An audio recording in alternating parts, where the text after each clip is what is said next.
নমস্কাৰ বন্ধু বান্ধৱীসকল, আজি মোৰ প্ৰথমটো ভ্লগত আপোনালোকক স্বাগতম জনাইছোঁ। আজি মোৰ প্ৰথমটো ভ্লগত মই আজি কি কৰোঁ, কেনেকৈ কি কাম কৰোঁ সেইটোকে দেখুৱাব লৈছোঁ। এয়া মোৰ বজাৰৰ মিনি ভানত মই কিদৰে বস্তুবিলাক নি বিক্ৰী কৰোঁ সেইটোকে দেখুৱাইছোঁ। এয়া মোৰ মিনি ভানখনত পাব আপোনালোকে আলুগুটি, নহৰু আৰু এইপিনে পিঁয়াজ আছে।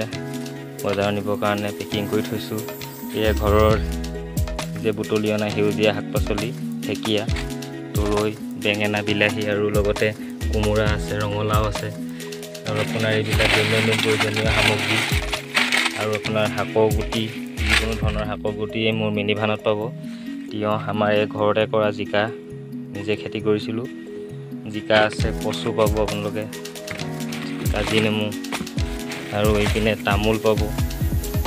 আৰু এইপিনে পিছপিনে বেকৰ চিটত আপোনাৰ যিকোনো ধৰণৰ চিপছ, চানা পেকেট, আপোনাৰ ধূপ, মিঠাতেল, দাইল, মচুৰ সকলো পেকিং কৰি থোৱা আছে। আপোনাৰ লগতে তেতেলী পাব আৰু আপোনাৰ ফুচকা, এনেধৰণৰ সকলো বস্তু কঢ়িয়াই লৈ মোৰ মিনি ভানত গাঁৱে গাঁৱে মই দি ফুৰোঁ।